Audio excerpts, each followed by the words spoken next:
And I'm not going to lie, this is a lot to throw at you in a short amount of time. I get that. All right? But what I want you to do is just take a look up here. I can't make this any bigger and have it all show on the screen. All right? But what we have here are two tables. Now what I want you to realize, you can see all this. It looks like some stuff might be missing from here. We don't care. So we're assuming that the customers table has an ID, a customer last name, first name, address, city, state, and zip. For now, we'll just assume that's all they have. And we have an employees table that has an employee ID, a last name, a first name, a department number, and a manager ID. You may or may not be able to tell this, but right here, that says no. What does that mean? I mean, null means unknown. But in this case, it means Cindy Smith does not have a manager. Does that make sense? She could be the president of the company. We don't know. But it looks like Elmer Jones reports directly to Cindy Smith. So Cindy Smith doesn't have any manager that she reports to. Does that make sense? That's why that's null. The reason that that's important is when we are setting up the schema, when we are setting up this stuff, if something can be null, you put the word null in there. Or you can leave it off because that's the default. But for example, let's assume that we said category description. There must be something there. Then in our schema, we put in this. Does that make sense? If you put in not null, you have to have something there. All right? If you leave out not null, then it's as though you typed in this, which means that you can leave it blank. There are certain things, for instance, maybe not every single customer has got a phone number. So maybe you take those two fields and you make them not null. All right? It's possible. I mean, there's still people who don't have phones, etc. That kind of thing. That's all the type of stuff that a database designer must keep in mind when she or he or they are creating a whole setup like this. All right? Now, so what I'm trying to show you is we got these two tables. All right? Now I'm going to jump down to here. So what we're saying here is, okay, I want the customer's first name, the customer's last name, all right? And what I want is I want to join that where the customer first name is equal to the employee last name, or I'm sorry, first name, and the customer last name is equal to the employee last name. Now you look at that, you go, what the hell are you even talking about? Well, look up here. All right. Notice here's our employees, here's our customers. Maria Andes, does she exist in there? No. Anna Trujillo, no. Antonio Moreno, etc. But we're saying that Thomas Hardy, for lack of better words, and he may not show right here, but Thomas Hardy exists in both tables. Does that make sense? So Thomas Hardy is both an employee and a customer. All right? So what we're doing with his join is we're digging through the information to find out which one of these, one or more of these, or none of these appear in both. That's what we're saying. So we've got Thomas Hardy both in here and in here, even though he may not show, there's more records. If there were nobody that was the same in here and in here, if we ran that query, it would come back and show us nothing. Does that make sense? So we're data mining. What I'm going to do between now and the next half hour or so is go through the rest of this chapter. And then what we're going to do tomorrow, and I'm going to ask that tomorrow when you come in here, start up XAMPP right away, all right, and bring up, I'll let you know at the time, what table, or what database rather. We're going to write about 15 or 20 of these. And they're going to start real simple. And the last one we'll do, we'll use that sales orders. We'll use this one. And I promise you, I'll have to do it between now and then. I'll pick off one or more fields from each table.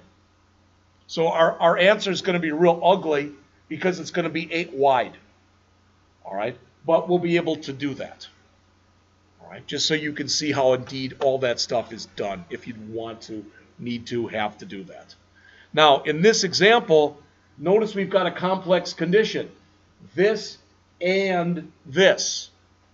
So when you're joining stuff, it can be simple or it can be complex. Why would you want a complex condition? If all we put in here, if we didn't, if we didn't have an and or an or, the less number of conditions you have, the more number of records you get back. Correct? So if I walk in here, let's say, Ethan's famous for this, for ordering pizza from here. So somebody walks in. If somebody walks in here and says, I've got a pizza. Well, if there's 200 people in this building, it could be ordered by any of the 200 of them. Correct? All right? But if they come in and they say, oh, I've got a pizza, and I know that the room that it's going to is room T203.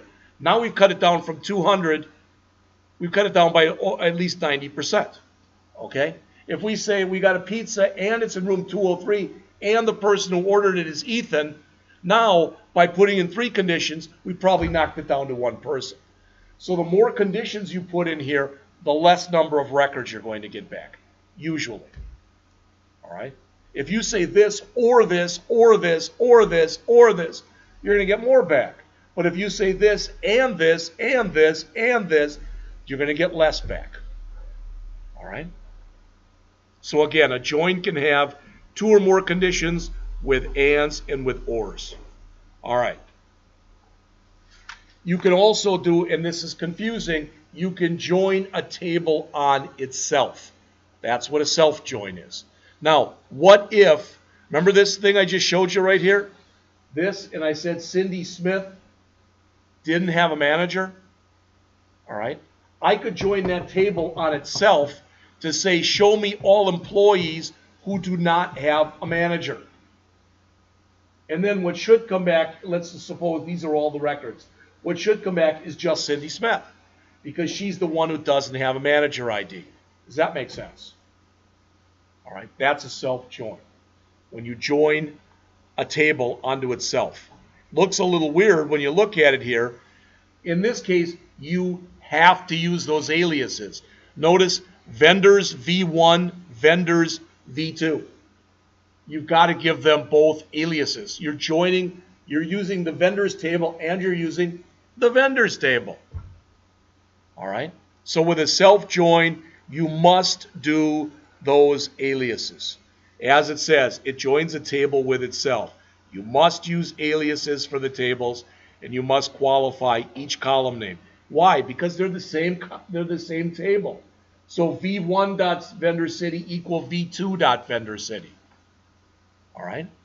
And again, if it's not making a boatload of sense, ideally, it's going to make more sense when we start looking at some examples tomorrow. All right? I was going to come in and start adding tables to the one that we did, the Rankin one. You know what? That's such a horse's butt database with one table in there that doesn't really do anything anyway. All right?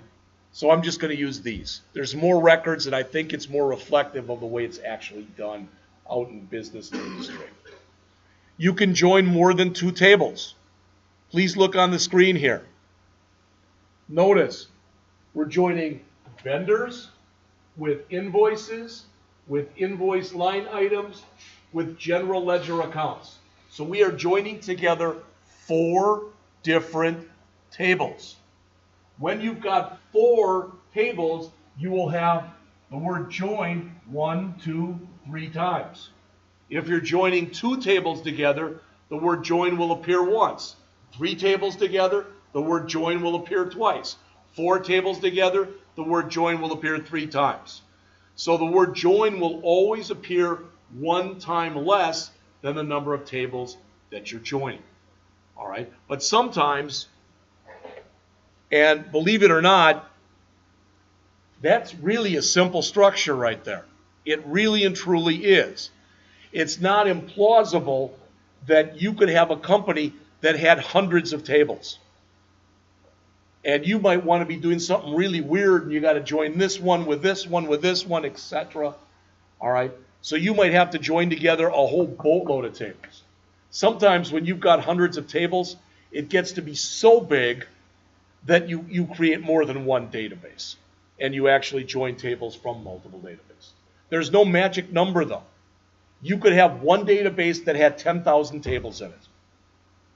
Or you could split that up into 500 different databases, where each one had like 20 tables in it. There's no right or wrong way of doing it. And typically, if you're, it's like if you're a programmer. I've told you this before.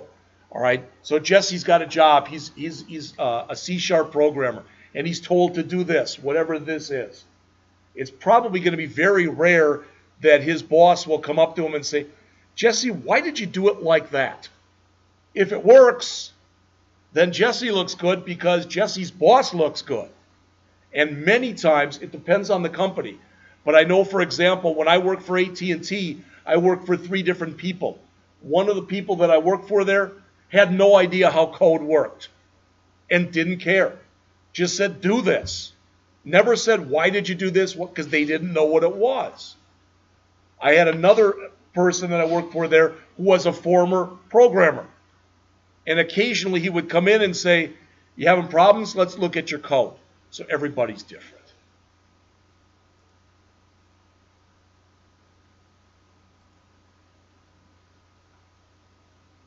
As it says, you can think of a multi-table join as though you've got a series of 2-table joins.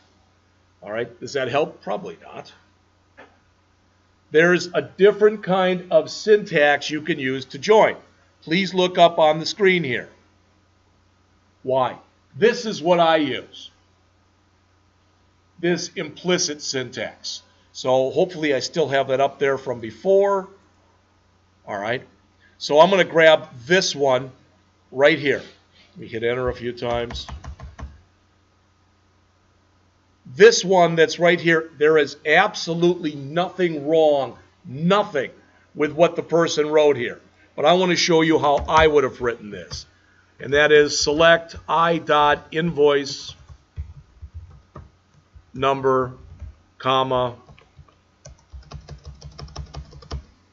v.vendor name from vendors v, comma, invoices I, where v dot vendor number or vendor ID equals I dot vendor ID order by, what's the invoice number? I dot invoice number. Should have put an I dot here for completeness and an I dot here. Please, if you get nothing else out of this lecture, look at the screen right now. Oh, there. This is the way the book recommends to do it because it's the newfangled syntax that the claim is will actually work faster and give you results back faster than this one. This is the way I was taught to do it. I like this one. I think it's more straightforward. If you agree, then do it that way. If you don't agree, do it that way. So what's the difference? Well, that says inner join this on this. Mine, rather than say that, I don't use the word inner join. All right, I say where. I think that's easier to look at that, and this makes more sense to me than that one does. If you agree, then do it that way. If you don't agree, then don't do it that way. All right? What I'll try to do tomorrow is to give you a series of joins, all right, and show you them both ways. Then you can draw your own conclusion as far as which one makes the most sense to you. All right?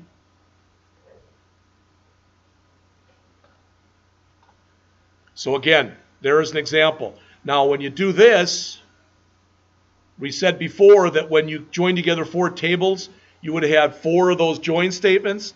Well, now, I'm sorry, if you join together 4 tables, you'd have 3 join statements. Now you have 3 AND statements. when you do it this way. All right? And I'm not, believe me, I'm not on a high horse where I say, you ought to do it my way because it's better. No, you ought to do it the way that makes the most sense to you because it makes the most sense to you. We're spending 3 weeks on a topic that we could easily spend an entire semester on. I want you to get at least an introductory knowledge. So you're shown 2 ways of doing it. You're not impressing me a bit by saying, hey, look, Jeff, I did it both ways. You should pick the one that makes the most sense to you and do it that way, whichever way that is. All right? All right. What we looked at so far in here are what are referred to as inner joins. When you have an inner join, what you're saying is, I want everything that's in this table that matches everything in this table. Are you with me?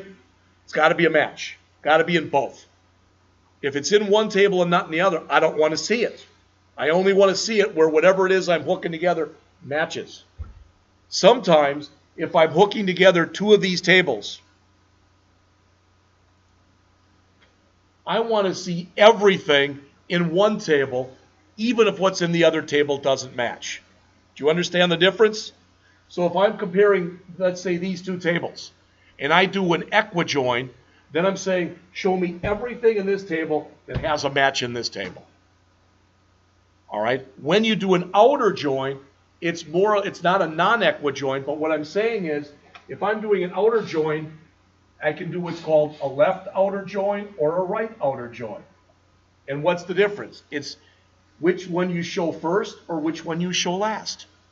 If I did a left outer join and I had this table specified first, that would say, show me everything in this table, even if it doesn't match what's in that table. See the difference? All right. If I do a right, and let's say that I have that one shown last, that says, show me everything in this table, even if I don't have matches in the other table. All right? And again, sometimes the only way that kind of stuff is going to make any sense, you can look at it and go, well, that kind of makes sense. But until you see it with data, it may not make any sense. All right? Or you might say, oh, that's kind of what I thought you meant, but that's what you mean. So you're going to see some of that stuff tomorrow. All right? Again, I didn't know how much to throw at you in one day, and I promised you this, so I'm going to do my darndest to make sure that I'm not talking past 10 o'clock any day. The only way you're going to really learn this is to start doing it. All right? So those are outer joins. Okay? And when you do that, notice you say left join. And if you don't say left join, you can say right join. So you can do it either way.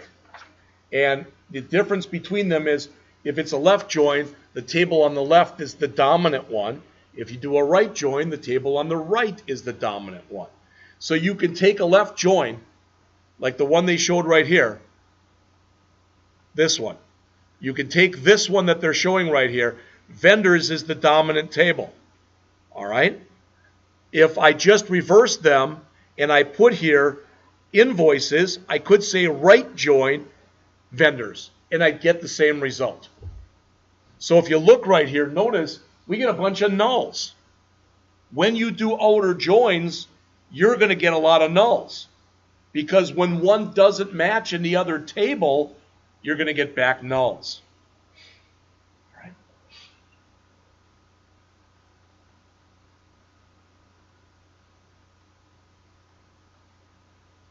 All right.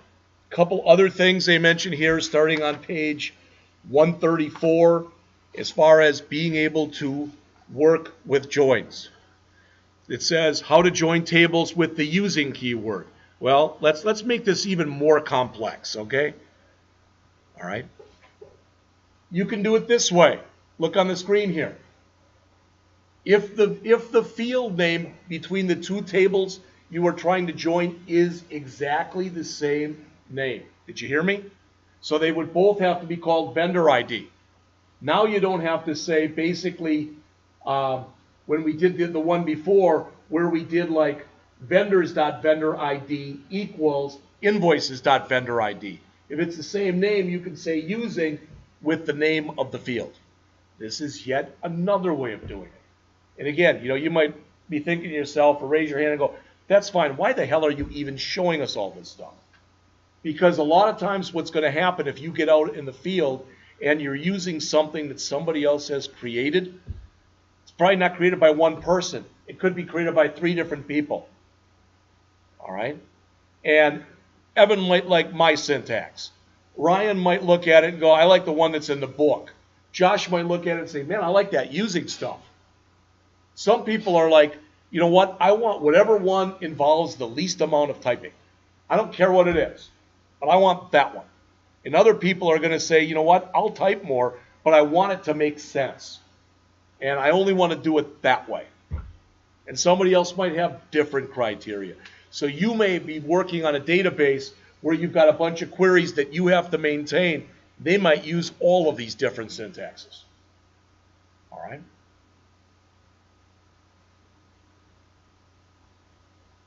All right. So that was 3 ways. Hey, let's turn to page 136. And now there's a 4th way of doing it.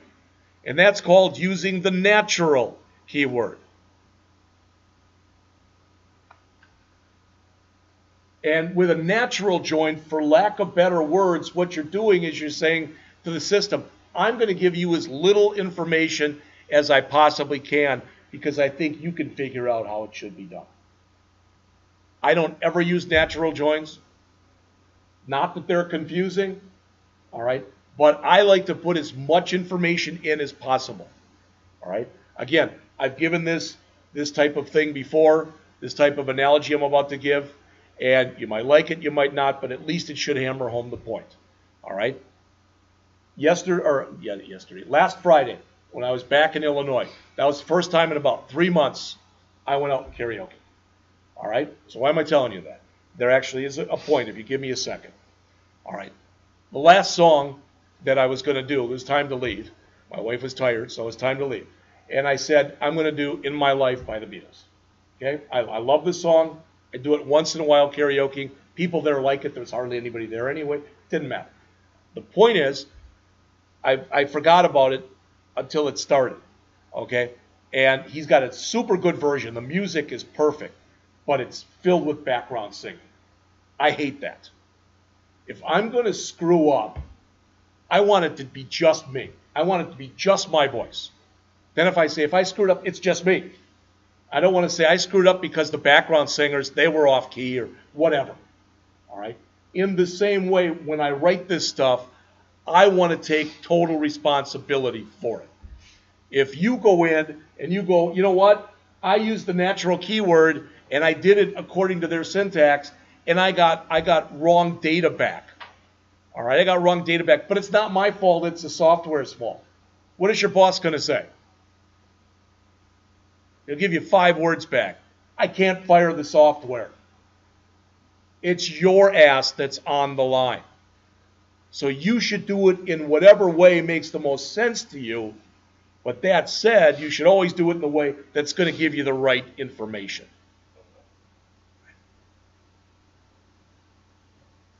All right. A couple more things that are in here. You can also do, as they mention right here, let me get rid of this.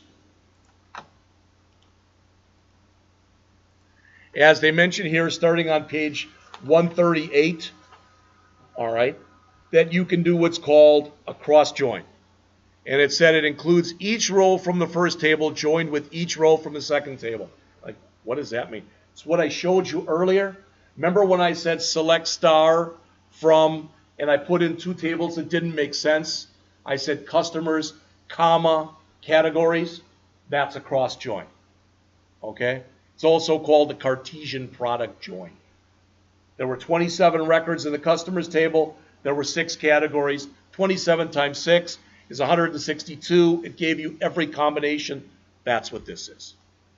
Again, almost always when you do a cross join or a Cartesian product join, you didn't mean to. All right? All right, last thing that's discussed in here. Thank goodness. Starting on page 140. And it's the next 6 pages. This is it for the chapter. All right. imagine that let's just say that I hire two people.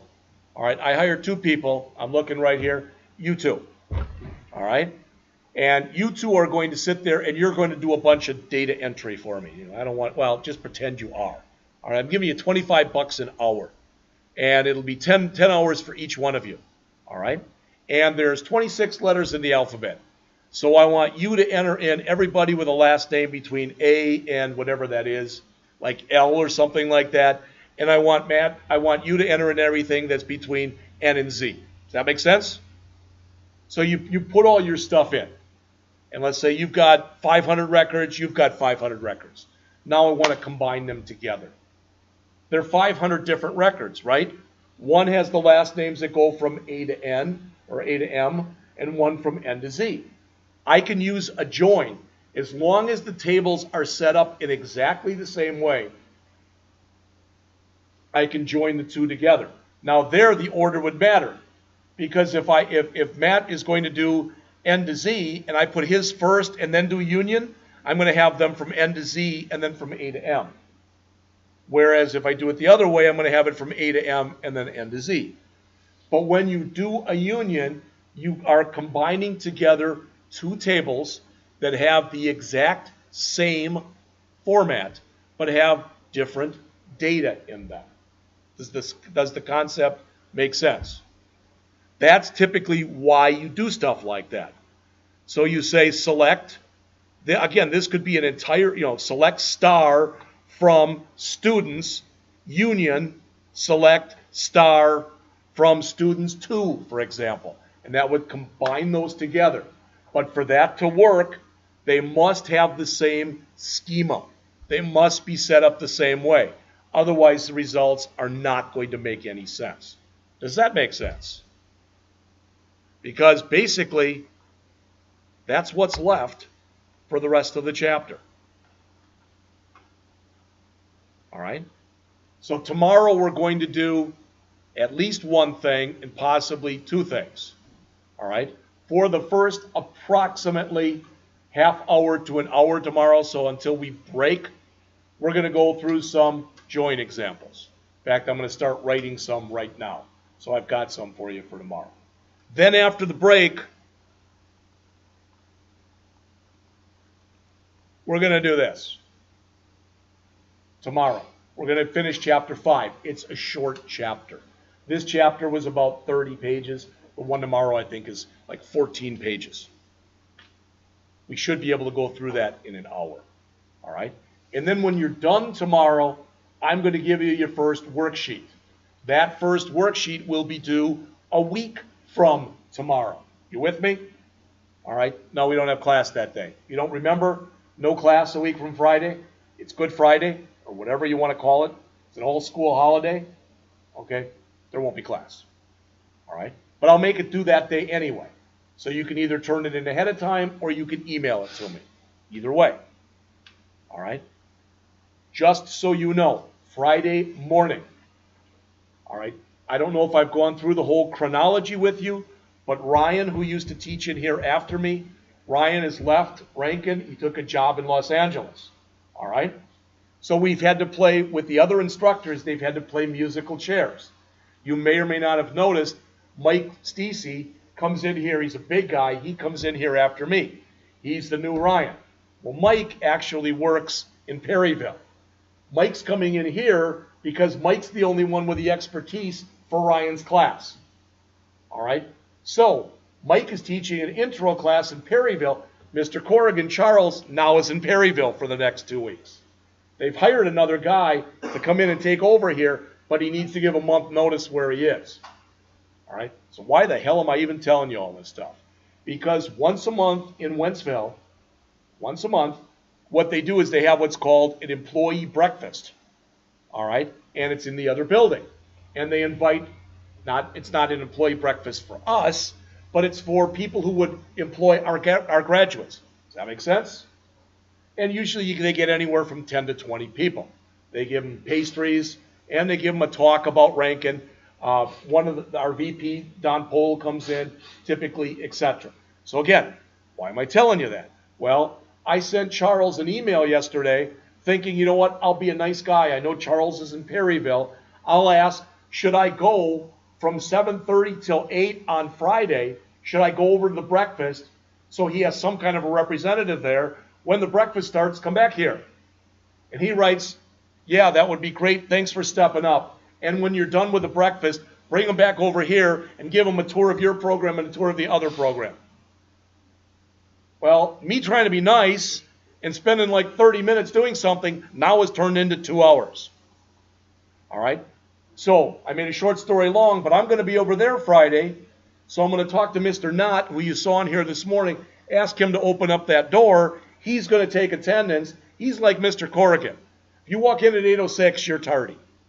And they're making a change. They can't do it this semester, but as of right now, they're making a change in fall to the system, where automatically what's going to happen, if you get 2 tardies, doesn't matter when, boom, it goes in as another absence. You get 2 more tardies, boom, it's another absence. They're going to put that in there, and that's going to be permanent. The good news for you is come fall, except for you two, classes won't start till 12:35. But you're expected to be in there at 12:35.